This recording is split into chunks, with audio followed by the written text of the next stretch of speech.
Bueno, sí. Mira quién llegó. Je danse depuis l'âge de 3 ans et demi, donc la danse a toujours été très importante dans ma vie. Et puis un jour, à l'occasion d'une soirée salsa où j'étais invitée par une amie, j'ai découvert la salsa cubaine et je suis tombée follement amoureuse de cette danse. Et donc je suis partie au Mexique tout d'abord pour faire une expérience de danseuse professionnelle dans un hôtel où j'ai quasi dansé tous les soirs. Et là j'ai découvert toutes les danses latines sans vraiment parfois trop savoir ce que je dansais. Donc j'ai décidé de partir à Cuba. J'étais me former donc à l'École nationale des arts de la Havane. J'ai découvert vraiment toutes les danses populaires cubaines, à savoir le mambo, le cha-cha-cha, le son, le danson, la contradanza. J'ai vécu avec eux aussi des moments extraordinaires, des moments de danse, de partage.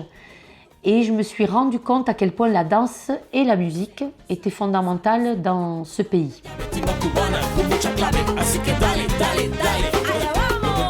J'ai aussi donc appris les danses afro-cubaines, toutes les danses reliées à des rituels religieux.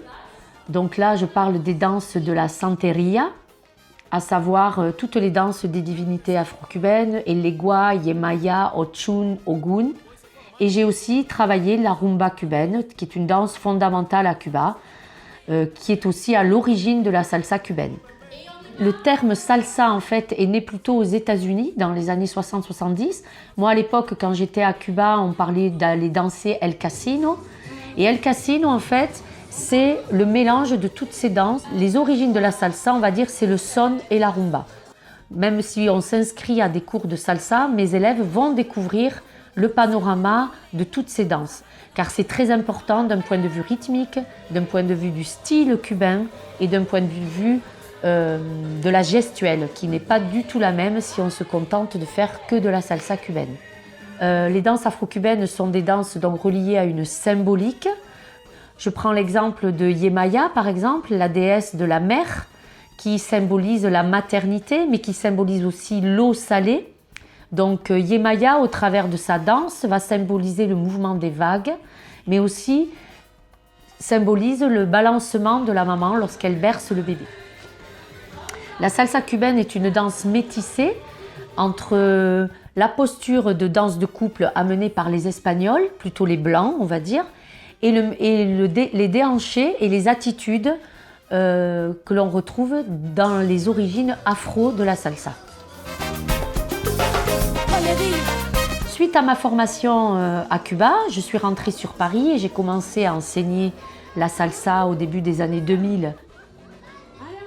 J'ai trouvé une formation à Paris en danse-thérapie. Il faut savoir que l'homme a toujours dansé. Les enfants, les bébés dansent dès qu'ils sont petits. Et j'ai eu besoin en fait de faire tout un travail de recherche, d'études, pour vraiment comprendre qu'est-ce qui reliait le corps et l'esprit.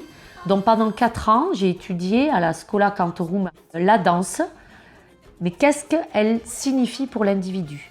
Donc ça, c'est une autre partie de ma profession.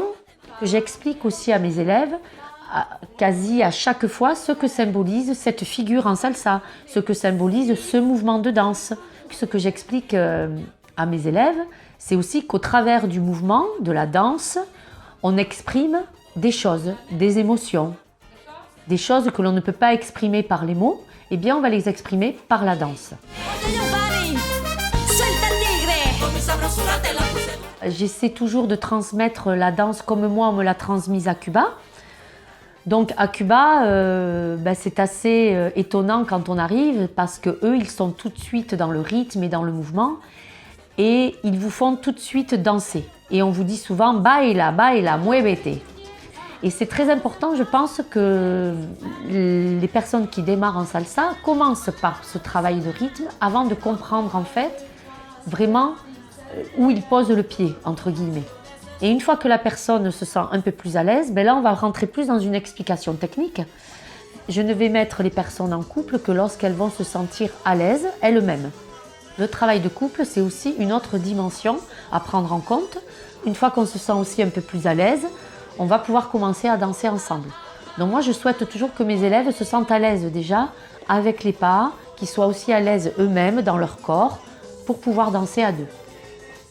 il est toujours intéressant d'aller dans les soirées salsa, puisque c'est ça la finalité au bout du compte, c'est d'aller danser. Maintenant à Toulouse, il y a beaucoup de soirées salsa. On est dans une région où la salsa cubaine est très développée. Très souvent, lorsqu'il y a des stages, la soirée arrive pour pouvoir mettre en pratique les choses que vous avez apprises dans l'après-midi.